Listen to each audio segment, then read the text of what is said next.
दोस्तों, ये डॉग सी वाली झोपड़ी में छुप जाता है। तभी ये लड़की अपने डॉग को ढूंढने आती है। लेकिन ये क्या, ये सभी झोपड़ियां तो घूमने लगी। अब कैसे पता चलेगा कि डॉग किस झोपड़ी में है? गाइस, ध्यान से देखते रहिए, क्योंकि अगर 1 सेकंड के लिए भी आपका ध्यान हटा तो आप ये चैलेंज हार सकते हैं। और जिसने सही आंसर दिया, समझ लेना कि उसका फोकस 100% अच्छा है। अब यह सभी झोपड़ियां रुक चुकी हैं। जिसको सही आंसर पता है वह वोट करके सही आंसर कमेंट में लिख दे। कंग्रेचुलेशंस दोस्तों, आपने लड़की का डॉग ढूंढ लिया है। वो है सी वाली झोपड़ी में।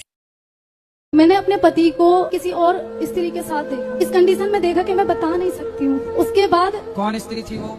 पता नहीं। तो आपने पूछा नहीं कौन है ये? हाँ, बंद कमरे में रात में थे। बस मुझे किसी तरीके से पता चला, और जब मैंने गेट खुलवाया तो वो 2 दरवाजे थे, एक से निकल के भाग गए। तो आप देख पाई उसको? हाँ, देख लिया।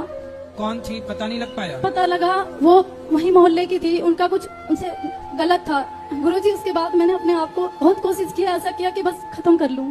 कितने लोगों ने बोला तलाक दे दो, लेकिन हमारे इधर हिंदू धर्म में तलाक नहीं है।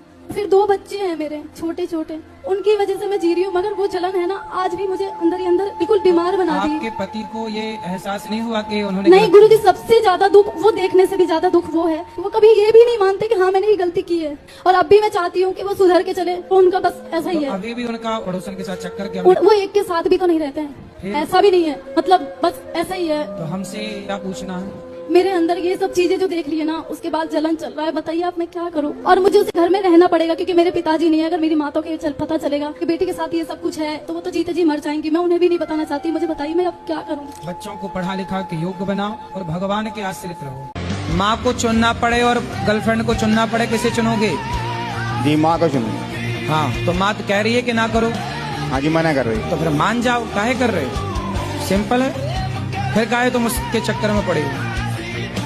लेकिन गुरुजी, फिर उससे बात हो रही है, तुम मरने की बात कर दिया, मैं मर जाऊंगी तुम्हारे बिना। कुछ ना मरेगी, तुम छोड़ दो। दूसरे महीने बाद, 2-4 महीने बाद किसी और के संग घूमेगी वो। माँ के बराबर कोई नहीं।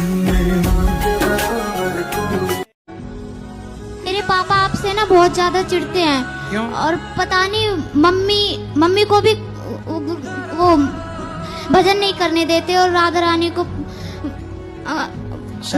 नचनिया बताते हैं, क्या क्या बोलते हैं। शराब पीते हैं पिताजी? नहीं, हमारे घर में लड्डू गोपाल जी हैं, उनको भी हटा दिया। ऐसे रावण नहीं करने देता था विभीषण को भजन। ऐसे देखो, बाप ही रावण बना घूम रहा है। चलो अच्छा है, भजन करो, धीरे से पापा को भी अक्ल आएगी। तो गुरुजी, हम पापा से कुछ कहें, क्योंकि वो राधा रानी के बारे में अब शब्द बोलते, तो हम सिर्फ उनकी बुद्धि भ्रष्ट हो गई है कुसंग करके। जैसे वो सत्संग कह रहे हैं, वो एक्चुअली कुसंग कर रहे हैं, और उनकी बुद्धि हो गई है भ्रष्ट।